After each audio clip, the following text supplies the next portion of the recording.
Wanted to share some of the upgrades we've done to the 4527A since we've had this machine for 2 years. Just walking you through from front to back. We did switch to a 7-pin here. All of our trucks are set up for that. The 4 pins are problematic. Over time, that ground prong breaks off, creates a short. We also ran a continuous line all the way through our machine. About a year and a half in, and we noticed there were several pinch places around these 90-degree turns in here where all your cables run. We were getting some bare spots, so we upgraded to a 4-wire system that's individually wrapped, and then it's all inside of an additional jacket. And then anywhere that it comes out of the frame here and at the top, we just put a nylon sleeve protector on there. Went ahead and upgraded to a Bulldog style hitch there. That's 7,000 pound rated. It's a 5,000 pound machine, so that's plenty. Coming back to the jack, if you guys have caught some of my earlier videos, you noticed I've talked about behind here where those sensors come out for that lower cradle, that over time, just hitting bumps in the road, it weakens that tube frame. And we've had a crack frame twice on this machine. Basically the hole in the top here, the crack continues to run down the side. Part of the problem with that is from the factory, they mount this jack between the cradle and the tongue.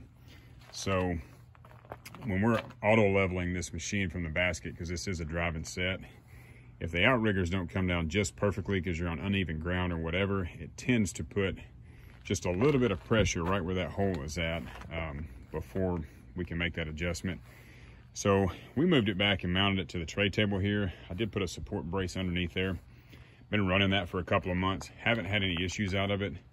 The big kicker for me is that, you know, we may break a weld at some point there on that tray table, but it's non-structural, which is obviously much better than running the risk of damaging the tongue there. For one, that tongue is about $1,000, plus I would hate to miss a crack, and then we have failure on the highway with this and lose the lift. Next up, we put just some of these quick ratchet straps on here to hold down our pads. We use those if we have an outrigger that's on an uneven surface. We did change out the plug. The factory plug here, I believe, comes with a reset in it, and those are prone to malfunction. I think we got 3 months out of the new one before we switched over to that style. Moving back to the fenders, if you guys use yours for tree work, you know that your guys are not always as careful as they should be with these machines, and these fenders tend to get banged up quite a bit. We have upgraded to a 16 gauge diamond plate. These are twice the weight that the factory fenders are, much tougher. I want to say I got the pair on Amazon for around 150, 200 bucks. If you're ordering factory parts direct from Haulotte, you know those fenders are probably $220, $250 a piece. You can get a can of their paint for around 40 bucks, so that's what we did. Moving on to the back, basket upgrades. So I don't think I've shot a video on this previously, but one of the things we do is we add these 1-inch pieces of aluminum stock in the corners. These aluminum baskets are prone to bending. Even if you're not, you know, trying to be rough with this machine, that thin tube aluminum doesn't take much to bend that. You can snag it on a branch, or guys are bad about cutting a log and they'll set it up there on the corner, and over time those corners kind of tend to droop a little bit.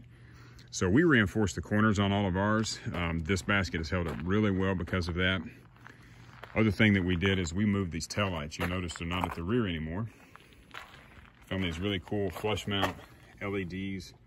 They're only about 1.5 inches wide. I just had my fabricator throw me a new bracket on there. Sets them back out of the pocket. The operator's not tripping over them. We're not snagging them on tree branches when we're up in the air. And that's worked out pretty well. Last thing here is these scabbards. We got these on Amazon for about 130 bucks, I think. They're a full-length bucket truck scabbard. So what we do is we cut the top of it off, and then we save that piece of plastic to put that on the bottom. You'll notice we added some aluminum reinforcements. If you guys use this for tree work, you know that over time you're kind of prone to get a stick up underneath your basket and it bends this expanded aluminum floor. So we put those around the bottom, and underneath where our chainsaw scabbards are at, we just take a piece of that leftover plastic, screw it down there. So when you stick your chainsaw in there, you're not dulling your chain on that aluminum floor. And not sure if you can tell in the video, but one of those is higher, one of those is lower. I run a top handle saw and a mid-range saw with a 20-inch bar and chain. That allows me to put those at different heights so that I'm not reaching too high or too low all day long. as I'm picking the saw up several times throughout the day. And then just a couple of other basket modifications. We run just these non-rated loopy slings along with these oversized carabiners. They're great to clip a rope on there real quick if I'm resetting, need to move around the tree, and we can just take it back off the basket. Oh yeah, last thing I did forget here, so control panel. These things are expensive.